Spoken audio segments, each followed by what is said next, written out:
Stacey Abrams is a New York Times best-selling author, entrepreneur, producer, and political leader.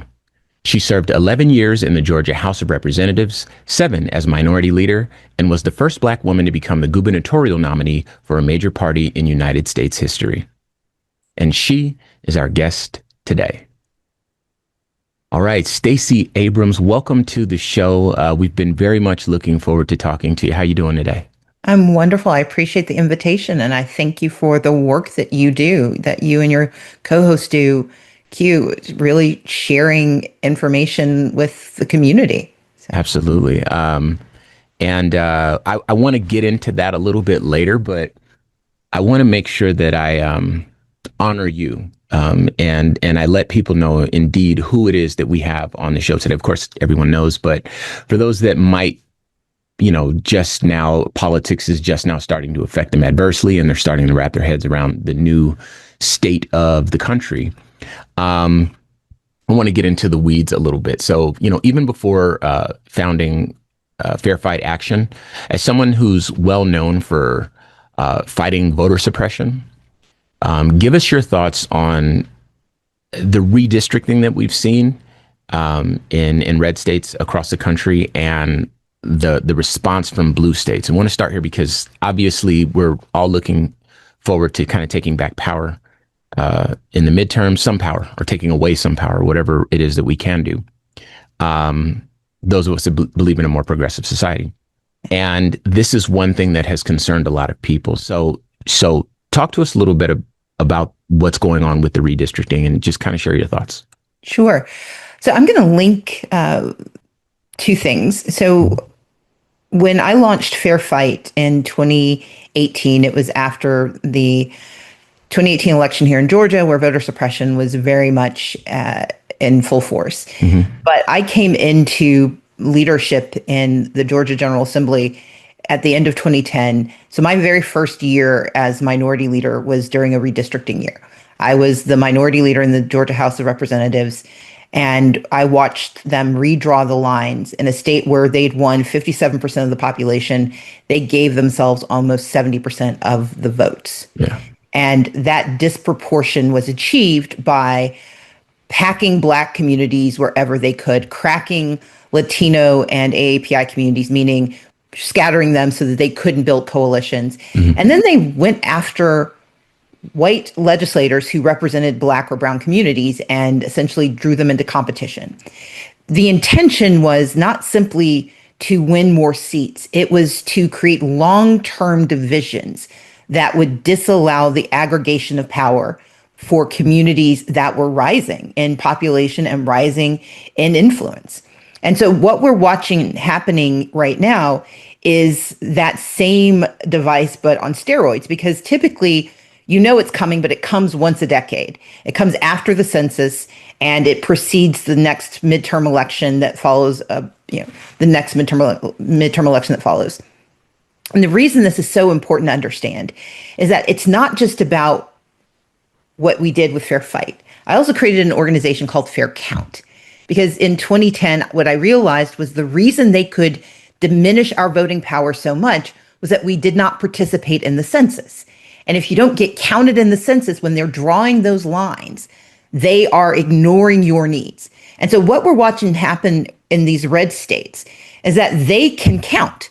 And they know that in terms of the sheer volume of people, that the rising power of communities of color is so great that in 17 years, this nation is a majority minority nation. If you don't want that to come to fruition, you've got to start now breaking their ability to coalition, breaking their ability to elect representation, breaking their ability to direct the future of this country. And so the red states that are redistricting in the middle of the decade are doing so based on old information and trying to game the next system. Mm. Because if you can change who is in Congress in 2026, you control the census in 2030. The blue states that are interceding then are by some measure are being considered, they're just doing the same thing that the Republicans are doing. No, they're nullifying an attempt to game the system. They are nullifying an attempt to rig the system. It is not that these are states that are going out saying we want extra power. They're saying we won't let you steal power from those who fought to get it by participating in the 2020 census. Because the work that Fair Count did, the work that countless organizations did in 2020 in the middle of not just the pandemic, but under a Trump administration that was trying to weaponize the census, was to assure that we had as many people of color as possible who participated in the census so they could get those seats that are the seats being attacked in Texas, the seats being attacked in Missouri. They are trying to take the seats that we gained because we did the work. And so it's critical for us to understand that this isn't just about winning an election. This is about reorganizing a system so communities that you do not value are denied power on a permanent basis. If I may, I would like to add to that, and you can correct me if I'm wrong, but I want to make sure that this lives and it's fully pronounced in the minds of our listeners. So when you were talking about the blue states nullifying the power that these red states are trying to grab ahead of the census, and of course the strategy makes sense. I appreciate you laying that out of why they want to get ahead of the shifting population. The blue states nullifying that power as opposed to grabbing power themselves, I think there's a little bit more life that we can breathe into that, because my understanding is that historically red states have gone to great lengths to disenfranchise voters. It's particularly so across the South, where there are a statistically significant amount of Black people that want to vote. And because they've already been, as you mentioned, cracking and packing, they don't have as much room to continue in that same way as blue states do. And so, these blue states conceivably could gain more power by doing cracking and packing, but what they're doing is trying to simply nullify what's happening there. And the other thing I do want to add, and then get your response if indeed you have one, is that when you mentioned the census, Q and I actually did work with the census, the last census, and we went out and we sort of campaigned to get folks to participate. And you're absolutely right. The census affects so many parts of people's lives. What schools are needed. Do you need a fire department? Otherwise, if something happens, the closest fire department is too far away. Fiscal resources, parks, libraries, etc., bus lines, all these sorts of things are drawn from participation in the census. And so this was a message that we certainly had to get out to people who, I believe that once upon a time, the showing for Black people in the census was less than 3/5. And so they compared it to the 3/5 compromise, saying that, hey, by not participating in the census, we've actually done a disservice to our own community, on par with or worse than the 3/5 compromise of yesteryear. And so I just wanted to make those live a little bit more. Any thoughts you have to add? Well, I appreciate you framing it that way, because the two things to understand: in 2010, we were dramatically underrepresented in the census. Mm-hmm. And so, yes, but by 2020, for me, that was an incredibly important issue. And I always lift up, I am so grateful for the attention that Fair Fight gets, because protecting the infrastructure of democracy against voter suppression is vital. But we have to remember that they are paying attention not just to the output, but the input. And the census is the input. You laid out, I think, an important set of metrics. If you live in a food desert, mm-hmm. grocery stores decide where they're going to go based on the census from a decade before. PPE, when COVID hit, communities that got fewer resources, it was because they were undercounted. We now live in a moment where, if we do not understand the power of our numbers, we are doomed, because they can count. We should count too. And the last thing I'll say is this: 56% of Black people live in the South. The majority of the Latino population lives in the South and the West. We know that these are populations that can determine the outcome of nearly every major decision made, which is why they are so assiduous about attacking our voting rights.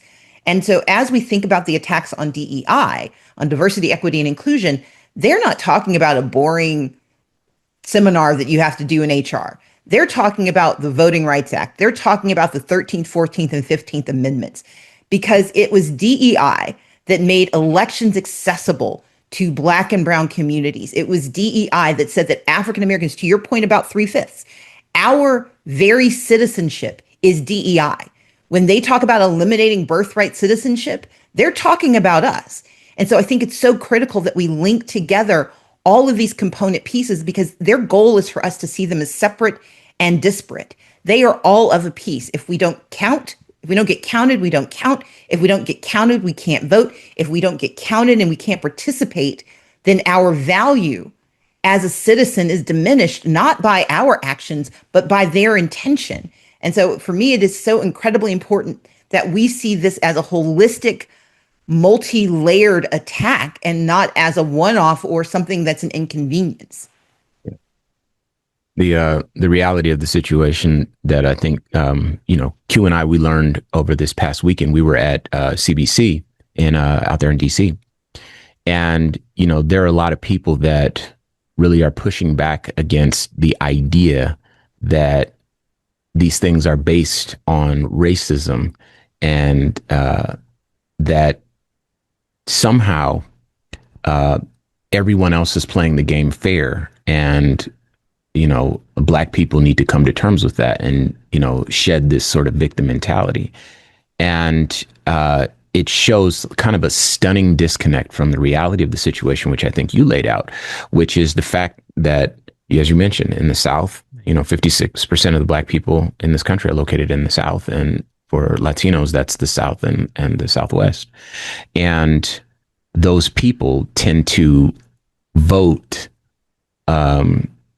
in such a way that it challenges the pathways, I suppose, to a white supremacist nation. And so to disenfranchise that group in particular, it's sort of a step removed from the racism that people wish they could see so they could clearly identify it as racism. Like these aren't people calling you the N-word. These are people just removing your power at the ballot box so that they're still in position to shape outcomes for themselves and for your community. So I appreciate you saying that, just because, again, we've had some recent conversations on the ground, which I think we'll circle back to. This is why I was saying initially, it's such a breath of fresh air to talk to somebody who is intelligent and who's reasonable, and someone who is when you're in a studio, you kind of feel like you're in the four walls, and that's really it. So to get with somebody to remind you that you're not crazy is a kind of a special feeling. So, all right, let's move on.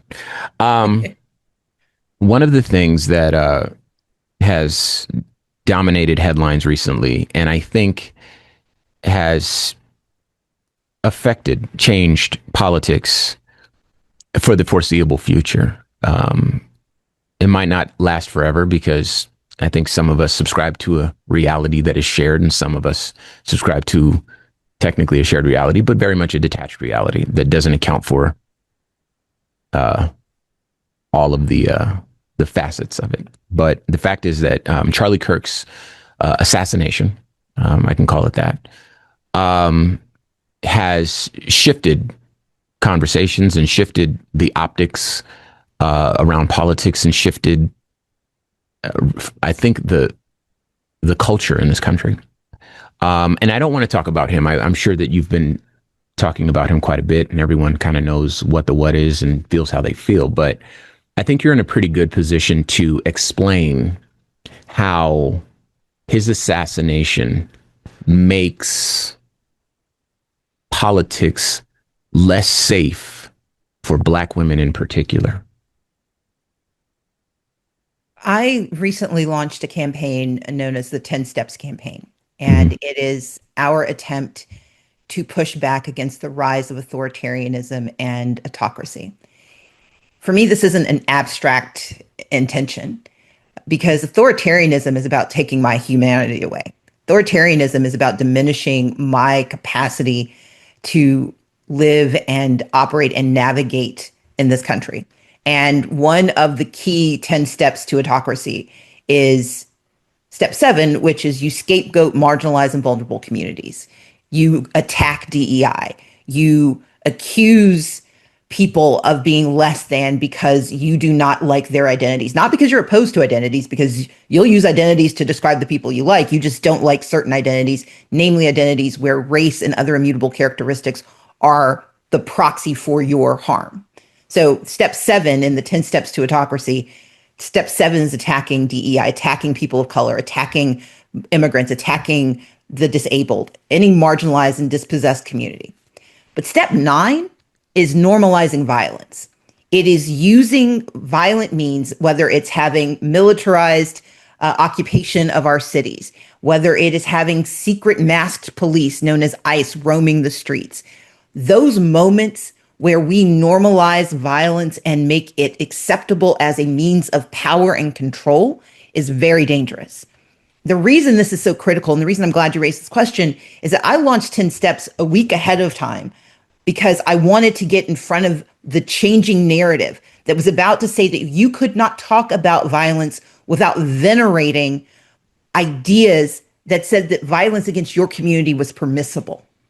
We cannot permit ourselves to become the targets of authoritarian normalization of violence while at the same time being silenced and told it is inappropriate to talk about these issues.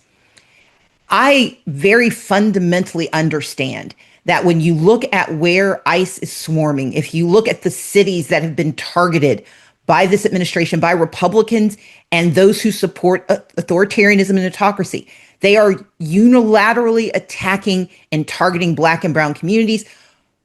Every single community they've gone to until Portland has been led by a Black woman, or if you get to Memphis, a Black man. If they'd gone to Chicago, a Black man. So we can't divorce the identities we hold from the harm that will be visited upon us by a regime that believes that normalizing violence is permissible. And as a Black woman, we are the most susceptible in every way to the worst harms that get visited upon communities. We cannot allow the normalization of violence, the normalization of military occupation to take hold, because that is an intent to not just diminish our freedom and power, it's an attempt to dehumanize us. Because when we are not worthy of defense, when we are not permitted to talk about the need for our own defense, then that silence becomes another weapon wielded against us. But it's not enough to just be angry about it. We've got to be intentional about our response. Violence is not the answer. I believe in nonviolent civil engagement and civil resistance, not only because I don't think violence is the answer, but it's also less effective than nonviolence. When communities have overthrown oppression, nonviolence has actually been the far and away superior strategy. But you cannot fight it by not talking about it. We cannot thwart it by hoping that people just know what we mean. And so we've got to call out what it means to send the National Guard into our cities, to call up the military and have the President of the United States saying he's declaring war on a city. Those are issues that we cannot divorce ourselves from, because when we do, autocracy takes hold. And the reality is their singular target are the communities that they dislike, that run counter to their political ends. And that means DEI communities. And therefore, it is incumbent upon us to talk about both things at the exact same time. And that's why I founded American Pride Rises Network. It's why I founded the 10 Steps campaign. It's why I'm here today, because I need us to hear all of these things at once, but to know that we can do something about it. So speaking of doing something about it, and you know, getting back to your point about calling it out, I want to float this sort of action step for, you know, our listeners, because a lot of folks, and we heard this a lot, you know, in DC, they're asking, what can I do? So you mentioned calling out. Let's make that live. What does that actually mean, calling it out? Yeah. So if there are 10 steps to autocracy and authoritarianism, and I've walked through those in a number of forums, so I encourage people to look it up, because we need to recognize it. We need to know what it looks like. The reason they dismantled the Department of Education was because of authoritarianism. Because if you can dismantle half of that department, you are no longer protecting students from violations of their civil rights. So let's be clear. Pretty much all the things they're doing are in pursuit of authoritarianism. So we need to know how to recognize it. The reason they're going after Lisa Cook and trying to take her off of the Fed Reserve Board, that's because of the 10 steps to autocracy. But there are then 10 steps to freedom and power. One is committing. We got to talk about what's happening. We got to understand it. We got to share it. We have to do the work of telling our neighbors, our friends, our pastors. We got to talk about it, because one of the ways authoritarianism wins, you become convinced it's an individualized experience. I'm just unhappy. My life is just hard. If you don't see yourself as part of the community under attack, you won't see yourself as part of the community that can win. And so we got to understand that this is a shared experience. We have to do the work of organizing. And organizing doesn't mean everybody. It means 3 or 4 people, 10 or 15 people, but bringing people together and saying, we think together that we can do something about this thing. And then mobilizing, actually doing something. It's litigating. It's why those lawsuits are so important. Even if we lose, we got to fight anyway. But it's also making sure that we are being disruptive. We've got to know your rights. We got to film when they show up and are doing something they shouldn't do. We've got to film. We got to share those films and share those that on social media. But we also have to tell our stories. We got to not just hope that people heard about it. We got to repeat it, because they'll tell a lie 1,000 times until it sounds like the truth. We tell the truth one time, and when people don't like it, we stop talking. We've got to flood the zone. We also have to deny them the authority to take our language. That's why I use DEI all the time. I talk about DEI because they want to demonize our language. The reason people don't understand the systemic harm we faced is because they demonized critical race theory. The only purpose of critical race theory was to lay out how the laws in this country disproportionately and intentionally harmed Black existence and our ability to build wealth, build power, and have economic security and personal security. But we've got to talk about these things. We can't let them ban our books or our stories.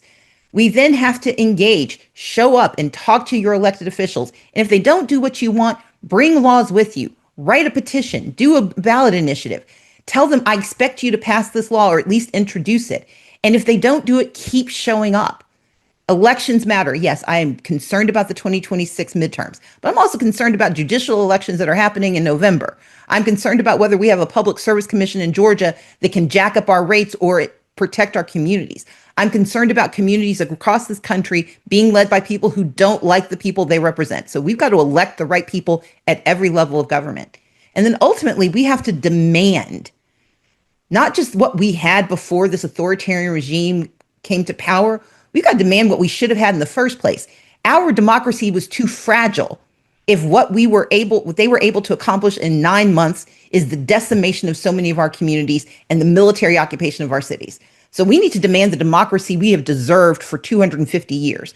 And if you want to look at all of those, go to 10stepscampaign.org. I lay them all out, give you resources, and tell you how we can get it done. I love that. That's what Q wanted to make sure that, you know, we asked that question, and I think you hit that one out of the park, because those are things that individuals can do. You know, you and I, we can have our conversation, but I think giving some instructions that people can like lay out in their own communities or in their own timelines or whatever, you know, their story is, that helps make the ripples that turns into the waves. And so I appreciate that. I want to circle back real quick, just because I think it's important to share.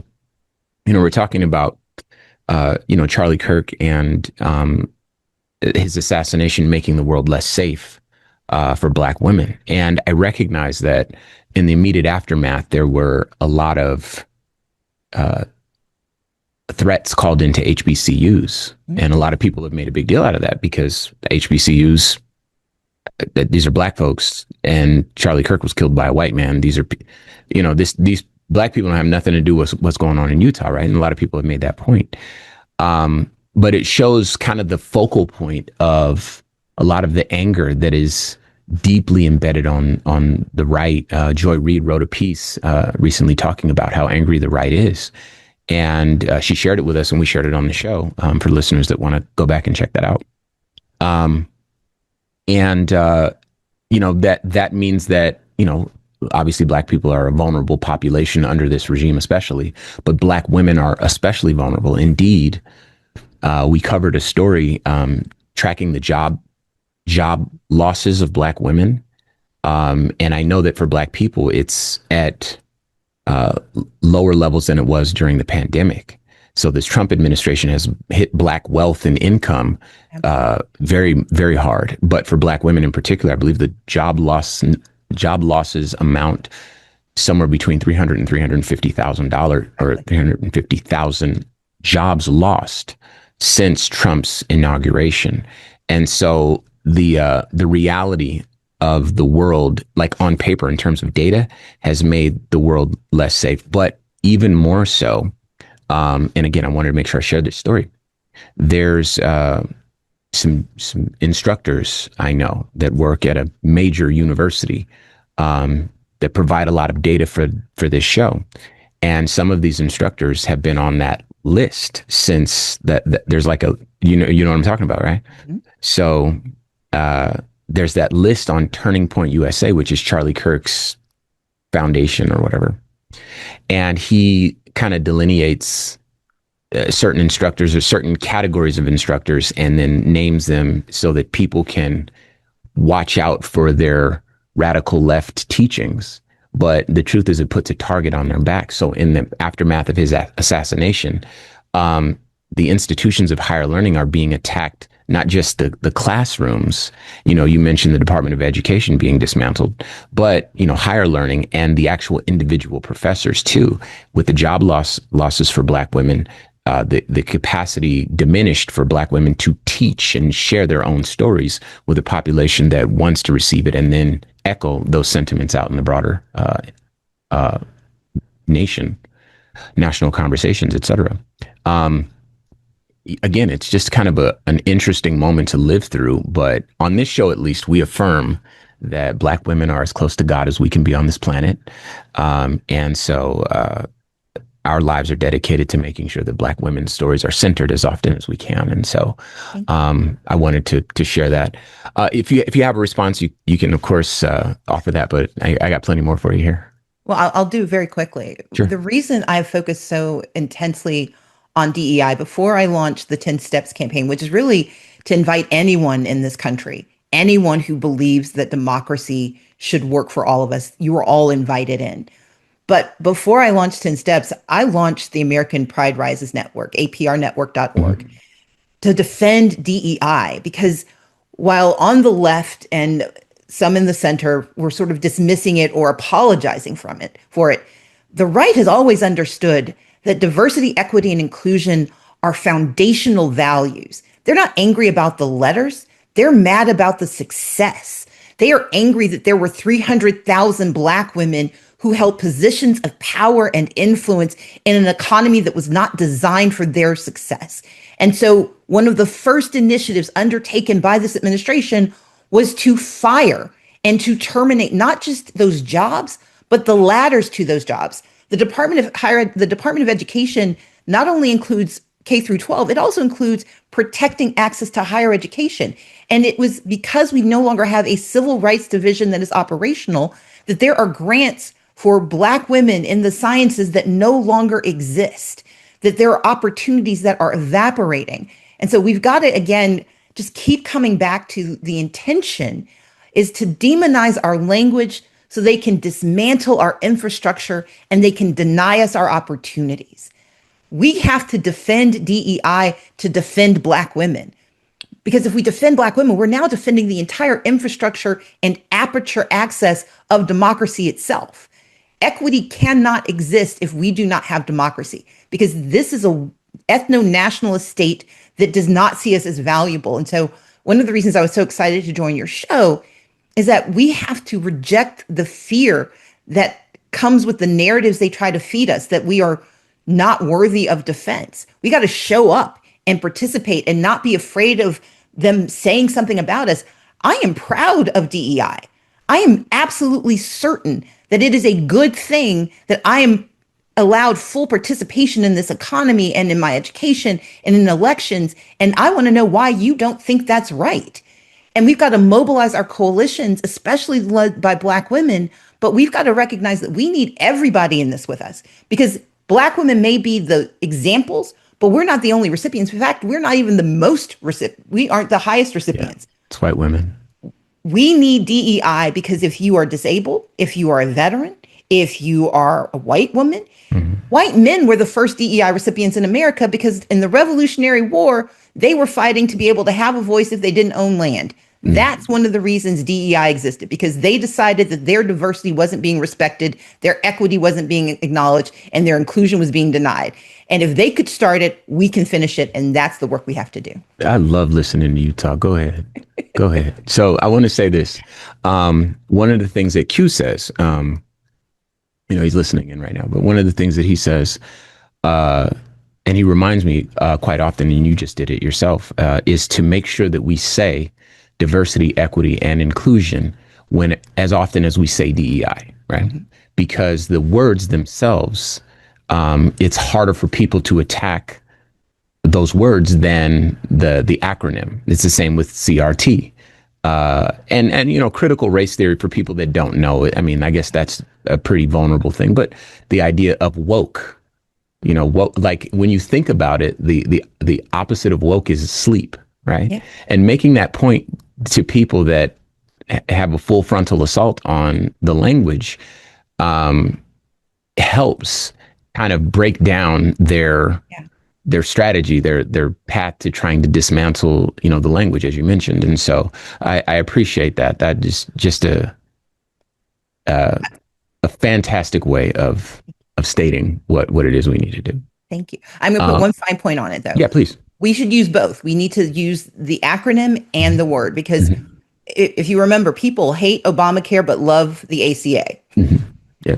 We have to meet people where they are. We want to bring them where they need to be. So we want to use the full phrase. We want to make sure that they have to understand the values, but we should not abandon the acronyms because we give them power. Our opponents are not going to stop using it. They're going to keep weaponizing it. So we've got to fight on both fronts, and we're capable of it. We're smart. We are protean in our ability to navigate spaces and make them what they need to be, which is why they come after our language first. Our language gives life to imagination and intention. And so we can't let them steal it from us. Thank you for that. So I want to switch gears because there's another thing that happened. I kind of alluded to this a little earlier, but we were at the Congressional Black Caucus, and there was a booth set up there, and there was a group of Black women from Chicago. And the group was, I think their group was called Flip Chicago Red. Okay. All Black women, all from Chicago. And they had their talking points. And I'm sure you know full well those people that are very, very loud and very wrong at the same time, and how frustrating it could be to interact with those people while you're actively debunking what it is they're saying on social media, and then they just pivot to another talking point. But the fact is that, for some folks, the stripping away of the language and misappropriating the language, it has been effective on some Black folks, this push from the right. For some Black folks, they have, wandered over into Trumpism and MAGAism, if you will. And, these same women were trying to memorialize Charlie Kirk, which is interesting because of Charlie Kirk's thoughts on, how he would feel if a Black woman was doing X, Y, and Z, and how certain Black women he mentioned didn't have the cognitive capacity to function in the roles that they had been duly elected to. And so for these people, I recognize that on the ground, there's going to be people that interact with folks who are Black, but also folks on the other side, or other races, and also on the other side. How do you deal with this? How do you deal with the frustration? How do you deal with the misinformation or the mischaracterization of information? How do you retain your resolve? Because this, for Q especially, was very disheartening interaction. And, in a world where you can look at the news and see who your oppressor is, you wouldn't expect to walk up to a table and see a Black woman, as one of his sort of generals. So some advice for folks, from a great warrior. How do you How do you navigate those waters? So my parents are retired United Methodist ministers. Their job was conversion. Their job was to make certain that your soul was fit for heaven. And that meant navigating all of the pathologies and mistakes and intentions and actions. That is important and blessed work. That is not what I do. Mhm. I can't convert you. My job is not to convert you. My job is to convince you through my actions that the path that I am on is the path you want to take. But conversion means you got to dig so deep into someone else's psyche that you can understand what has made them who they are and try to change their mind. And changing a mind is incredibly hard work. My parents won't know if they were right until kingdom comes. Yeah. But what I can do instead is focus not on those who have espoused a belief system, not just antithetical to my own, but antithetical to my fundamental beliefs as a human. And I can focus on those who no one talks to at all. We have spent so much time in debate about the 77 million who voted for Trump versus the 75 million who voted for Harris. I want to talk about the 90 million who did not believe their voices could be heard, the 37.8 million low income people who think that democracy isn't worth it, that none of this matters because they've never seen success. I want to focus on those for whom there is no conversation. They don't know DEI or diversity, equity, and inclusion because no one's ever taken the time to engage them on it.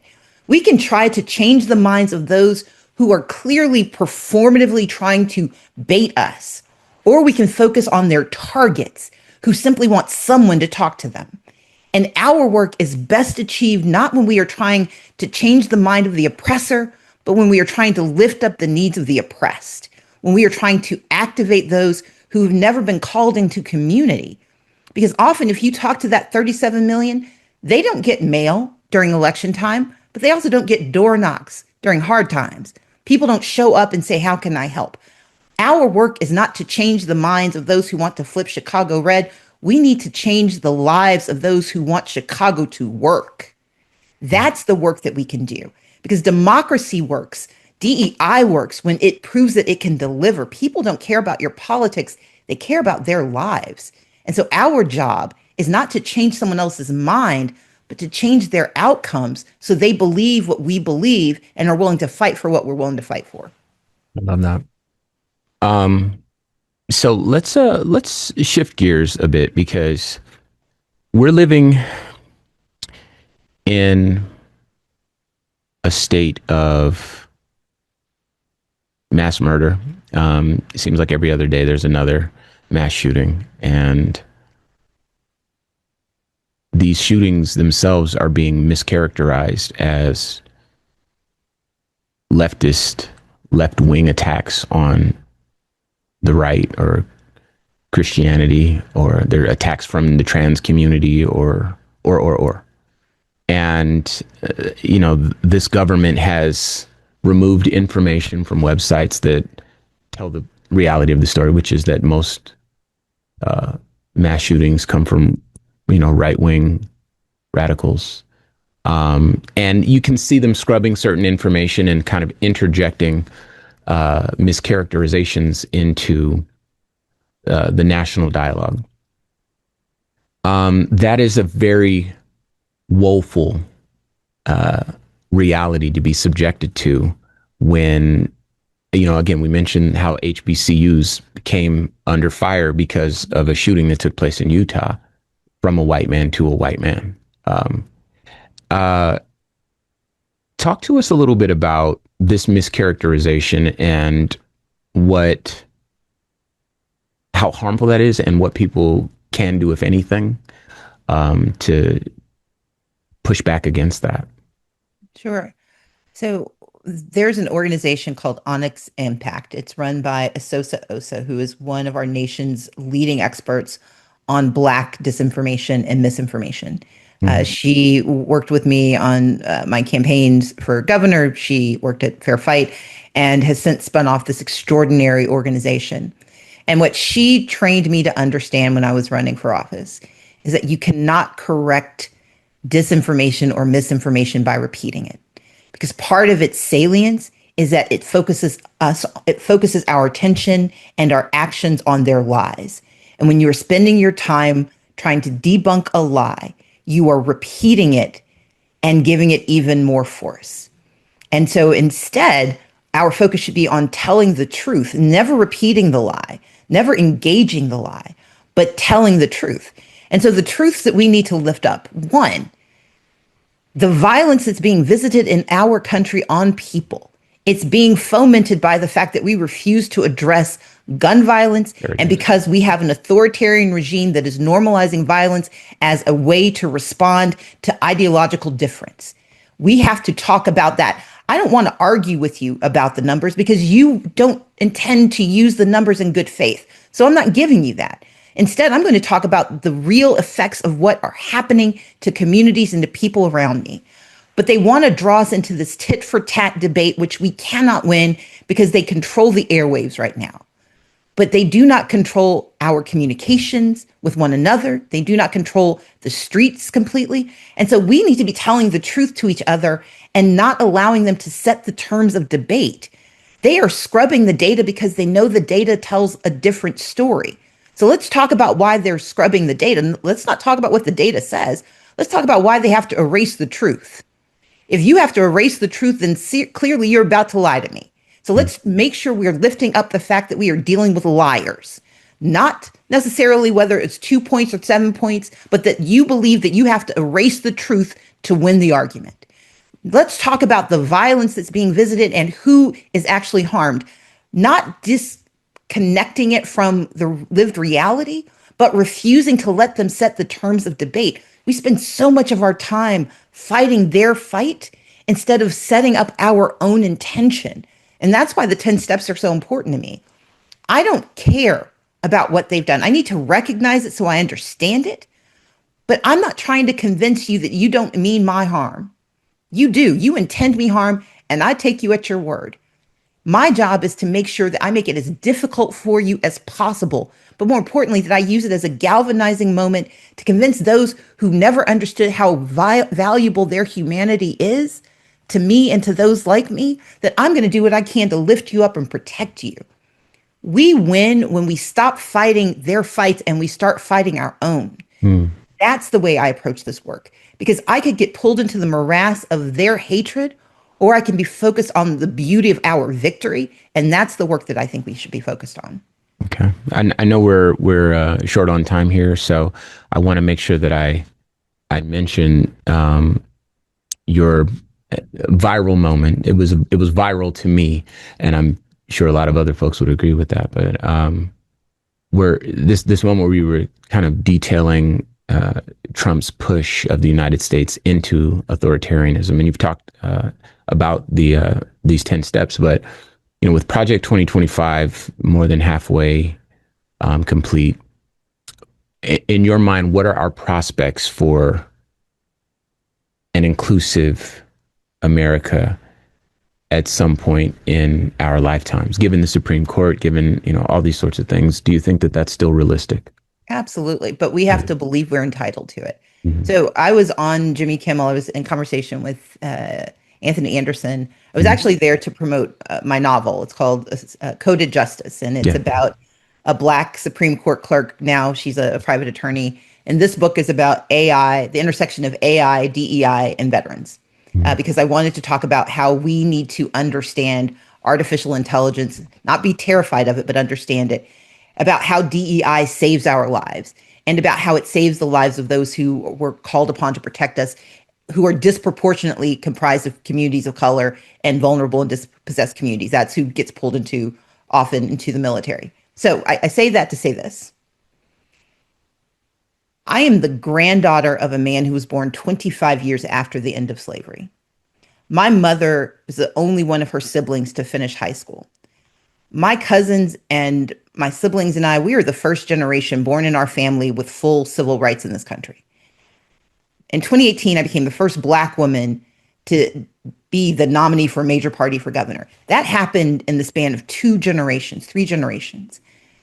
I refuse to believe that authoritarianism will diminish and destroy the democracy that my family built, that your family built, that our families died for and fought for. But it will disappear if we give them too much credit too soon. And that's why I launched American Pride Rises Network, because if you want to save democracy, defend DEI. They are not mad about the letters. They're mad about the mission. Diversity, equity, and inclusion. They are angry that it was working, that they have to work so hard and issue so many executive orders is because it was actually building the pluralistic, multiracial democracy that we deserve. They've been at it for 9 months.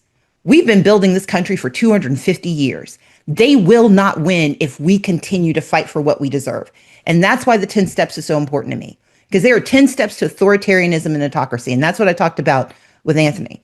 But there are 10 steps to freedom and power. And when we have used those steps, when we have believed that we have the right to those steps, we not only achieved the civil rights movement, we not only achieved Reconstruction, we built cathedrals to justice. We can win, but we have to believe we are entitled to it. And we have to believe that we are smart enough, strong enough, and resilient enough that if we do the work, we will have what we deserve. That's why I'm doing this work. Because yes, I believe that we can win. I know we can. We just have to believe that we are entitled to it. And that's the work of this moment. I appreciate that. Last question, brief answer. What are your thoughts on, the future of Democrats ahead of the midterms and ahead of the next presidential election, with respect to, Kamala Justice and Gavin Newsom and, everything going on in New York and around the country? How do you feel about, Democrats? We win when we prove that democracy can deliver. Democracy as a construct is meaningless. Democracy has to deliver, because when you've lived your life with democracy as a failure because you're in intergenerational poverty, because you live under the specter of state capture in southern states where your humanity is always under question, democracy has to prove that it can deliver. Democrats have to prove that we believe not just in the notion of democracy, but in its real, actualized, lived experience. If we can do that, if we are willing to take risks and fight back and be strong, we can win. But I don't really care about who wins unless the intention is for the people to win. And Democrats, when we are for the people, that is when we're the most successful, and that is when we can change the world. I appreciate you taking the time today. One of the things that I knew I was going to get from you, because I've obviously watched you for a long time, I'm just one of the millions in the sea that, worships at your throne, if you will.